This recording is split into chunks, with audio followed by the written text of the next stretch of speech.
Hello बच्चों, आपका हमारे चैनल शिक्षागर में स्वागत है। आज हम ट्रांसफार्मर के कुछ इम्पॉर्टेंट क्वेश्चन डिस्कस करेंगे जो कि आपके यूपीपीसीएल एग्ज़ाम के लिए बहुत इम्पॉर्टेंट हैं। इन क्वेश्चंस को आप बड़े ध्यान से देखिएगा, समझिएगा, और अगर आप मेरे चैनल पर नए हैं तो प्लीज़ मेरे चैनल को लाइक करिएगा, शेयर करिएगा और सब्सक्राइब जरूर करिएगा। चलिए स्टार्ट करते हैं। पहला क्वेश्चन है, ट्रांसफार्मर किस सिद्धांत पर कार्य करता है? तो आपका जो ट्रांसफार्मर है वो आपका म्यूचुअल इंडक्शन पे कार्य करता है। तो इसमें आंसर क्या होगा आपका? Mutual induction. ठीक, चलिए अगला क्वेश्चन देखते हैं। ट्रांसफार्मर की कोर बनी होती है। तो आपकी जो ट्रांसफार्मर की कोर बनी होती है बच्चों, वो आपकी किसकी होती है? सिलिकॉन स्टील की बनी होती है। सिलिकॉन स्टील की बनी होती है। ठीक है, सिलिकॉन स्टील की क्यों बनाई जाती है? क्योंकि हिस्टोलिसिस लॉसेस को कम करने के लिए हम लोग सिलिकॉन स्टील का प्रयोग करते हैं। चलिए अगला क्वेश्चन भी यही है, ट्रांसफार्मर की कोर सिलिकॉन स्टील की क्यों बनाई जाती है? हिस्टोलिसिस लॉसेस को कम करने के लिए, एडी करंट लॉसेस को कम करने के लिए, विंडेज लॉसेस को कम करने के लिए, और चौथा ऑप्शन नहीं, कोई भी नहीं। तो बच्चों आंसर क्या होगा? हिस्टोलिसिस लॉसेस को कम करने के लिए हमने ट्रांसफार्मर की कोर जो है सिलिकॉन स्टील की बनाते हैं। चलिए अगला क्वेश्चन देखते हैं, ट्रांसफार्मर की कोर लैमिनेट क्यों की जाती है? ठीक है, तो ट्रांसफार्मर की कोर जो लैमिनेट हम लोग क्या करते हैं, एडी करंट लॉसेस को कम करने के लिए हम लोग उसको लैमिनेट करते हैं। तो इसमें आंसर क्या होगा? एडी करंट लॉसेस को कम करने के लिए कोर को लैमिनेट किया जाता है। चलिए अगला क्वेश्चन देखते हैं, ट्रांसफार्मर की कोर का कार्य होता है फ्लक्स को लो रिलेक्टेंस का पाथ देना, फ्लक्स को हाई रिलेक्टेंस का पथ देना, फ्लक्स को लो रेजिस्टेंस का पथ देना, फ्लक्स को हाई रेजिस्टेंस का पथ देना। तो क्या करता है ये? फ्लक्स को लो रिलेक्टेंस का पथ प्रदान करता है। चलिए अगला क्वेश्चन देखते हैं, ट्रांसफार्मर कितने प्रकार के होते हैं? सेल प्रकार के होते हैं, कोर प्रकार के होते हैं, डायरी टाइप के होते हैं, और चौथा ऑप्शन ऑल, मतलब सभी प्रकार। तो बच्चों जो तीनों ट्रांसफार्मर आपको दिए हैं ये ट्रांसफार्मर के प्रकार हैं। तो इसमें ऑप्शन क्या होगा आपका? All is the right answer. चलिए अगला क्वेश्चन देखते हैं, ट्रांसफार्मर का ट्रांसफॉर्मेशन रेशियो होता है V2/V1 is in equal to I1/I2 is in equal to E2/E1 equal to N2/N1। ठीक है, V1/V2 is in equal to E1/E2 equal to N1/N2 equal to I1/I2। और तीसरा ऑप्शन दिया आपको V2/V1 equal to E2/E1 equal to N1/N2 equal to I1/I2। तो बच्चों आपका पहला ऑप्शन बिल्कुल सही है। चलिए अगला क्वेश्चन देखते हैं, ट्रांसफार्मर की रेटिंग होती है KVA में होती है, KW में होती है, KWH में होती है, एम्पियर आवर में होती है। तो बच्चों ट्रांसफार्मर की जो रेटिंग होती है वो आपकी क्या होती है? KVA में होती है। और अल्टरनेटर की भी रेटिंग क्या होती है बच्चों? KVA में होती है। चलिए अगला क्वेश्चन देखते हैं, ट्रांसफार्मर के दोनों वाइंडिंग के बीच इंसुलेशन होता है, एक होता है, जीरो होता है, अनंत होता है, नन होता है, मतलब कोई नहीं होता है। तो बच्चों आंसर क्या होगा? इसमें आंसर होगा अनंत होता है।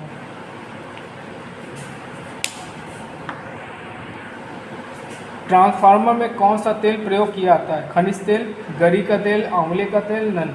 तो बच्चों आंसर क्या होगा? ट्रांसफार्मर में जो हम लोग यूज़ करते हैं वो खनिज तेल यूज़ करते हैं या सिंथेटिक ऑयल यूज़ करते हैं। ट्रांसफार्मर का तेल निम्न में से मुक्त होना चाहिए, नमी से, पानी से, आग से, नन से। तो बच्चों आंसर क्या होगा? नमी से, मॉइस्चर नहीं होना चाहिए। ट्रांसफार्मर के तेल की डाइलेक्ट्रिक स्ट्रेंथ होती है 33 kV, 22 kV, 132 kV, 66 kV। तो बच्चों आंसर क्या होगा? 33 kV। ट्रांसफार्मर के तेल का क्या कार्य है? इंसुलेशन तथा शीतलन, इंसुलेशन, शीतलन तथा नन, मतलब कोई नहीं। तो बच्चों ट्रांसफार्मर जो होता है का जो तेल होता है वो इंसुलेशन और शीतलन दोनों का कार्य करता है। ट्रांसफार्मर का तेल का रंग क्या होता है? नीला होता है, पीला होता है, गुलाबी होता है, सफ़ेद होता है। तो बच्चों क्या होता है? पीला होता है। ट्रांसफार्मर में किसका मान परिवर्तित नहीं होता है? आवृत्ति का, वोल्टेज का, धारा का, शक्ति का। तो किसका परिवर्तित नहीं होता है? आवृत्ति का। ट्रांसफार्मर किसको घटाता और बढ़ाता है? धारा को, वोल्टेज को, शक्ति को, धारा और वोल्टेज को। तो जो ट्रांसफार्मर होता है फिक्स्ड फ्रिक्वेंसी पे वोल्टेज और करंट को घटाता और बढ़ाता है। तो आपका ऑप्शन ये सही होगा। ट्रांसफार्मर की दोनों वाइंडिंग होती है, धारिती होती है, प्रेरकी होती है, प्रतिरोधी होती है, नन होती है। तो क्या हो जाती है? इंडक्टिव होती है, प्रेरकी होती है। चलिए अगला क्वेश्चन देखते हैं। ट्रांसफार्मर में कौन सी रिले प्रयोग होगी? बुकोल रिले होती है, धारा रिले होती है, तापीय रिले होती है, नन। तो बच्चों इसमें आंसर क्या होगा? बुकोल रिले। बुकोल रिले डैश डैश पर प्रचालित होती है, गैसीय, द्रवीय, तेलीय, नन। तो बच्चों इसमें आंसर क्या होगा? गैसीय। ट्रांसफार्मर में नमी को सोखने के लिए प्रयोग करते हैं, सिलिका जेल का करते हैं, तेल का करते हैं, पेपर का करते हैं, नन का करते हैं। तो बच्चों ट्रांसफार्मर में नमी को सोखने के लिए हम लोग सिलिका जेल का यूज़ करते हैं। ठीक है, जो नया सिलिका जेल होता है उसका कलर नीला होता है और नमी सोखने के बाद उसका कलर गुलाबी हो जाता है। चलिए अगला क्वेश्चन देखते हैं। नमी को सोखने से पहले सिलिका जेल का रंग होता है, नीला होता है, गुलाबी होता है, सफ़ेद होता है, लाल होता है। तो बच्चों क्या होता है? नीला होता है। ठीक है, अगला क्वेश्चन देखते हैं। नमी को सोखने के बाद सिलिका जेल का रंग हो जाता है, नीला होता है, गुलाबी होता है, सफ़ेद होता है, लाल होता है। तो बच्चों आंसर क्या होगा? गुलाबी हो जाता है। चलिए अगला क्वेश्चन देखते हैं। ट्रांसफार्मर की दक्षता होती है 98%, 90%, 80%, 70%। तो जो इसकी जो दक्षता होती है 95 से लेकर 98% होती है। तो इसमें आंसर क्या होगा आपका? 98%। ट्रांसफार्मर का ईएमएफ समीकरण होता है E = 4.44 F/N∅, E = 4 F/N∅, E = 4.44 F/N∅ kp/kd। और चौथा ऑप्शन आपका दिया नन। तो बच्चों पहला ऑप्शन बिल्कुल आपका सही है। ट्रांसफार्मर में कितनी वाइंडिंग होती है? 1 होती है, 2 होती है, 3 होती है, 4 होती है। तो ट्रांसफार्मर में आपकी 2 वाइंडिंग होती है, प्राइमरी और सेकेंडरी।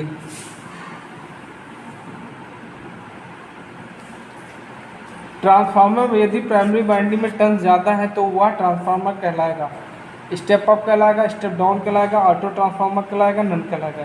तो जगह प्राइमरी टर्न पे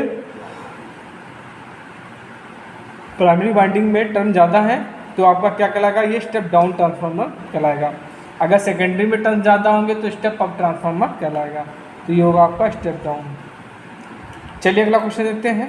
ट्रांसफार्मर की कोर की मोटाई होती है 0.35 mm से लेकर 0.5 mm, 1 mm, 0.30 mm, 0.40 mm।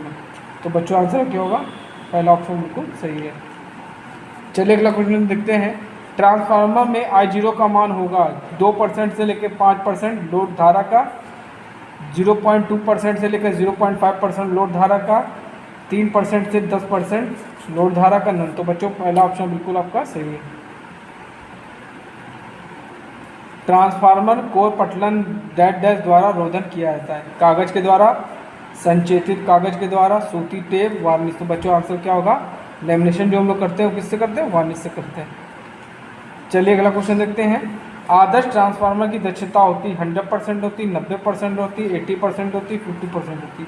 तो आदर्श ट्रांसफार्मर जो होता है आपका एक काल्पनिक ट्रांसफार्मर होता है जिसकी दक्षता 100% होती है, जिसमें कोई वोल्टेज ड्रॉप नहीं होते, कोई लॉसेस नहीं होते हैं। ठीक है, तो इसमें आंसर क्या होगा? 100%। वितरण ट्रांसफार्मर की दक्षता होती है 100%, 90%, 80%, 50 से 60%। तो बच्चों आंसर क्या होगा? 50 से 60%। ट्रांसफार्मर की सप्लाई पे कार्य करता है एसी पर, डीसी पर, डीसी और एसी दोनों पर, नन। तो जो ट्रांसफार्मर होता है वो आपका एसी सप्लाई पे काम करता है। अगर इसको डीसी सप्लाई दे देंगे तो उसकी वाइंडिंग जल जाएगी। तो बच्चों आंसर आपका पहला सही है। सेल टाइप ट्रांसफार्मर में कितने लिम्ब होते हैं? 5 होते हैं, 4 होते हैं, 3 होते हैं, 2 होते हैं। कुल लिम्ब आपके 3 होते हैं। चलिए अगला क्वेश्चन देखते हैं। सेल टाइप ट्रांसफार्मर में कितने चुंबकीय पथ होते हैं? 1 होता है, 2 होता है, 4 होता है, 5 होता है। तो इसमें चुंबकीय पथ जो होते हैं 2 होते हैं। निम्न में से किस ट्रांसफार्मर में टेप चेंजर होता है? सीटी में होता है, पीटी में होता है, ऑटो में होता है, डिस्ट्रीब्यूशन में होता है, 3 और 4 में होता है। तो बच्चों आंसर क्या होगा आपका? 3 और 4।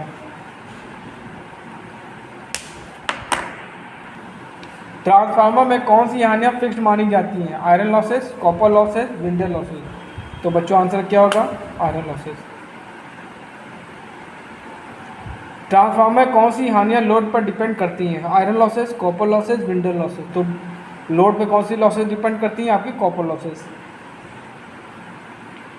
ट्रांसफार्मर में कौन सा घटक लौ हानियों को के लिए उत्तरदायी है? Magnetising component, resistive component, power factor और नन। तो बच्चों आंसर क्या होगा आपका? Resistive factor, resistive component.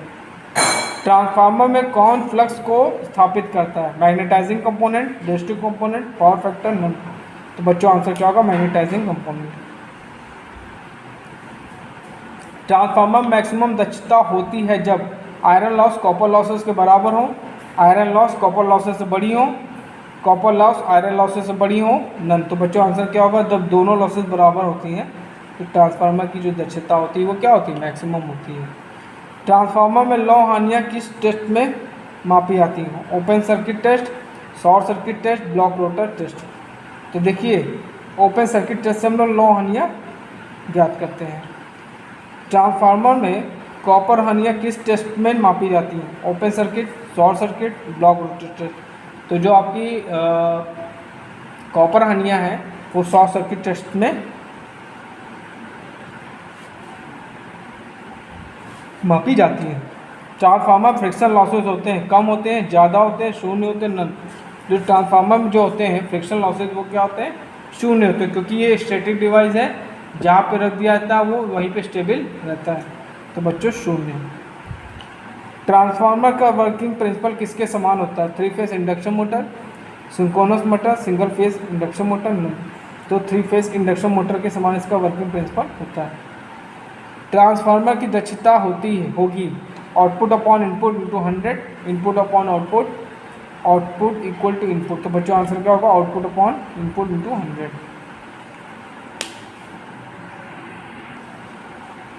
एक आइसोलेशन ट्रांसफार्मर प्राइमरी तथा सेकेंडरी में अनुपात होता है। 1:1 होता है, 2:2 होता है, 1:1 होता है, 2:2 होता है। तो बच्चों आंसर क्या होगा?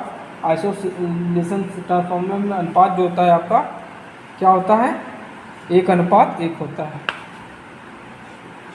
तो बच्चों आज मैंने लगभग आपको 50 ऑब्जेक्टिव क्वेश्चन ट्रांसफार्मर के लिए बताए हैं। नेक्स्ट वीडियो में मैं आपको 50 ऑब्जेक्टिव क्वेश्चन और ट्रांसफार्मर के बताऊंगा। इन क्वेश्चंस को आप कोशिश करिएगा अपनी कॉपी में और अपने नोट्स में लिख लीजिएगा, जिससे आपकी यूपीपीसीएल की तैयारी अच्छे से हो सके। अगर आप मेरे चैनल पर नए हैं तो प्लीज़ मेरे चैनल को लाइक करिए, शेयर करिए एंड सब्सक्राइब करिए। Thank you. चलिए कुछ और क्वेश्चंस के बारे में डिस्कस करते हैं। क्या रहा है? निम्न में से कौन सा विभव ट्रांसफार्मर का प्रतीक है? पहला सिंबल, दूसरा सिंबल, ये सिंबल, ये सिंबल। तो बच्चों ये जो आपका ये जो सिंबल है ये आपको पोटेंशियल ट्रांसफार्मर का सिंबल है।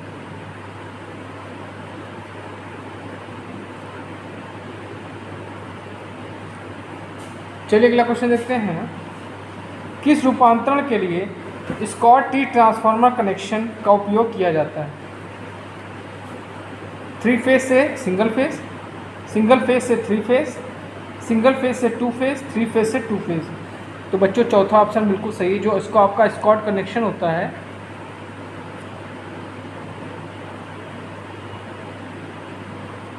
इसका प्रयोग हम लोग 3 फेज से 2 फेज कन्वर्ट में करने के लिए करते हैं। यदि ट्रांसफार्मर के लोहे का कोर वायु कोर द्वारा बदल दिया जाता है तो ट्रांसफार्मर में लौ क्षति होगी, क्या होगी? लौ हानियाँ क्या होंगी? बढ़ेंगी, घटेंगी, अपरिवर्तित रहेंगी, शून्य हो जाएंगी। तो बच्चों आंसर क्या होगा? शून्य हो जाएंगी। ठीक है। ट्रांसफार्मर की ताप वृद्धि सीधे समानुपाती होती है किसके? Leakage reactance, reactive power, apparent power, material use. तो बच्चों आंसर क्या होगा? Apparent power. चलिए अगला क्वेश्चन देखते हैं। ट्रांसफार्मर पर खुला परिपथ परीक्षण डैश डैश पर किया जाता है। लो वोल्टेज वाइंडिंग और हाई वोल्टेज वाइंडिंग दोनों, या तो लो वोल्टेज या तो high voltage coil, low voltage winding या हाई वोल्टेज वाइंडिंग। तो बच्चों आंसर क्या होगा? Low voltage winding. चलिए अगला क्वेश्चन देखते हैं। प्राथमिक कुंडली में प्रेरित ईएमएफ का परिमाण डैश डैश होगा, लेकिन आरोपित वोल्टेज के विपरीत होगा। हाइयर, ऑलमोस्ट इक्वल, लोअर और नगण्य। तो बच्चों क्या होता है? ऑलमोस्ट लगभग बराबर होता है। क्या कम करने के लिए ट्रांसफार्मर में सोपानित कोल्ड का इस्तेमाल किया जाता है? Volume of the air, volume of the copper, iron loss, reluctance of core. तो बच्चों आंसर क्या होगा? Volume of the copper. चलिए अगला क्वेश्चन देखते हैं। ट्रांसफार्मर में किस भार शक्ति गुणक पर शून्य वोल्टेज नियमन प्राप्त होता है? 0 पर, लैगिंग पर, लीडिंग पर, यूनिटी पर। तो बच्चों आंसर क्या होगा? लीडिंग पर। ठीक। चलिए अगला क्वेश्चन देखते हैं। ट्रांसफार्मर में उत्पन्न ऊष्मा का क्षय मुख्यतः किसके द्वारा होता है? Conduction, radiation, convection, all. तो बच्चों आंसर क्या होगा? कन्वेक्शन। चलिए अगला क्वेश्चन देखते हैं। संचरण लाइन के लिए बूस्टर ट्रांसफार्मर प्रयोग किए जाने के लिए किस स्थान को वरीयता दी जाएगी? At the receiving end, at the sending end, at the intermediate point, anywhere is the line. ठीक है, तो क्या होगा? At the intermediate point. उच्च वोल्टेज वाली लाइन जिसके द्वारा सबस्टेशन को आपूर्ति की जाती है, वितरण ट्रांसफार्मर किसका प्रतिनिधित्व करते हैं? Primary transmission, secondary transmission, primary distribution, secondary distribution. तो बच्चों आंसर क्या होगा? Secondary transmission. चलिए अगला क्वेश्चन देखते हैं। ऑन लोड ट्रांसफार्मर का कुल power factor dash dash depends on the power factor of the load, is always lagging, is always unity, is always leading. तो बच्चों क्या आता है? पावर लोड के पावर फैक्टर पर डिपेंड करता है। तो इसमें आंसर क्या होगा? Depends on the power factor of the load. किस ट्रांसफार्मर में थर्ड वाइंडिंग का उपयोग किया जाता है? Star delta, star star, delta delta, delta star. तो बच्चों स्टार स्टार कनेक्शन में जो हम लोग क्या करते हैं? थर्ड वाइंडिंग का प्रयोग करते हैं। ट्रांसफार्मर की सेकेंडरी वाइंडिंग को यह भी कहा जाता है compensating winding, tertiary winding, common winding, damping winding. तो बच्चों आंसर क्या होगा? Common winding. ठीक है। ट्रांसफार्मर में नो लोड करंट होती है, साइनसोइडल होती है, ट्रेपोजियोडल होती है, नॉन साइनोइडल होती है, स्टेप्ड होती है। तो क्या होती है? नॉन साइनोइडल होती है। चलिए अगला क्वेश्चन देखते हैं। ट्रांसफार्मर शीतलन और तापावरोधन तेल की लो विस्कोसिटी होती है। ठीक है। हाई विस्कोसिटी होती है, लो रेसिस्टिविटी हो, लो बीडीवी होती है। तो बच्चों क्या होगा? लो विस्कोसिटी होती है। ट्रांसफार्मर का इनपुट वर्ग तरंग है तो आउटपुट होगा पल्स्ड वेव होगा, वर्ग तरंग होगा, ट्रायंगुलर होगा, साइन वेव होगा। तो बच्चों क्या होगा? जो इनपुट था वही आपका क्या होगा? आउटपुट होगा। तो बच्चों इसमें आंसर क्या होगा? वर्ग तरंग। कोर प्रकार के ट्रांसफार्मर में कोर के निकट किस प्रकार की वाइंडिंग होती है? Low voltage, high voltage, primary winding, secondary winding. तो बच्चों क्या होता है? कोर प्रकार के ट्रांसफार्मर की कोर के निकट क्या होती है? लो वोल्टेज होती है वाइंडिंग। ठीक है। चलिए अगला क्वेश्चन देखते हैं। ट्रांसफार्मर में कोर फ्लक्स मुख्यतः किस पर निर्भर करता है? सप्लाई वोल्टेज पे, सप्लाई वोल्टेज लोड पे, सप्लाई वोल्टेज फ्रिक्वेंसी पे, नन। तो बच्चों किस पे डिपेंड करता है? सप्लाई वोल्टेज और फ्रिक्वेंसी पे डिपेंड करता है। ठीक। चलिए अगला क्वेश्चन देखते हैं। एक ट्रांसफार्मर में हार्मोनिक्स बनाने के लिए निम्नलिखित में से क्या मुख्य कारण हो सकता है? Wiring current in the windings, wiring loads, saturation of the core, poor insulating properties. तो बच्चों आंसर क्या होगा? Saturation of the core. Transformer में इस्तेमाल होने वाले तेल का कार्य क्या है? इंसुलेशन करता है, कूलिंग करता है, इंसुलेशन, कूलिंग, नन। तो बच्चों आंसर क्या होगा? इंसुलेशन और कूलिंग। ट्रांसफार्मर का संपनर परीक्षण करने के लिए only one transformer is sufficient, two identical transformer are needed, two unidentical transformer are needed, none. तो बच्चों आंसर क्या होगा? Two identical transformer are needed. चलिए अगला क्वेश्चन देखते हैं। एक आदर्श ट्रांसफार्मर का प्रतिशत नियमन निम्नलिखित में से कौन सा है? 0 है, 50% है, 100% है, 0 है। तो कोई भी मशीन हो उसका अगर वो आइडियल होगी तो उसका जो वोल्टेज रेगुलेशन होगा वो क्या होगा? हमेशा 0 होगा। ठीक, चलिए अगला क्वेश्चन देखते हैं। एक आदर्श ट्रांसफार्मर में प्राथमिक आपूर्ति वोल्टेज तथा धारा है परस्पर एक दूसरे के लंबवत, एक दूसरे के साथ 5 डिग्री पर, एक दूसरे से 90 डिग्री कला पर, एक दूसरे से साथ में। तो बच्चों आंसर क्या होगा? एक दूसरे से 90 डिग्री कला पर। वोल्टेज रेगुलेशन किसके द्वारा दर्शाया गया है? VNL क्या है आपका? फुल लोड वोल्टेज है, और VFL है आपका फुल लोड वोल्टेज है। तो VNL minus VFL upon VFL into 100, VNL minus VFL upon VNL into 100, VNL plus VFL upon VNL, और VNL upon V plus VFL upon VFL। तो बच्चों आपका पहला ऑप्शन बिल्कुल सही है। चलिए अगला क्वेश्चन देखते हैं। ट्रांसफार्मर कोर में उपयोग की जाने वाली चादर स्टील डैश डैश रखता है? हाई कोर लॉस और लो परमेबिलिटी, लो कोर लॉस और लो परमेबिलिटी, लो कोर लॉस और हाई परमेबिलिटी। तो बच्चों आंसर तीसरा आपका सही है। ऑटो ट्रांसफार्मर होता है, 1 वाइंडिंग होती है, ठीक है, मल्टीपल वाइंडिंग होती है, 2 वाइंडिंग होती है, और क्या आपकी does not have any winding, इसमें कोई वाइंडिंग नहीं होती। तो जो ट्रांसफार्मर होता है वो आपका क्या स्पेशल प्रकार का ट्रांसफार्मर है, इसमें केवल 1 वाइंडिंग होती है, और वो ही वाइंडिंग आपकी 2 वाइंडिंग का काम करती है। और ऑटो ट्रांसफार्मर का प्रयोग हम लोग वोल्टेज रेगुलेशन में करते हैं। किस में करते हैं? Voltage regulation.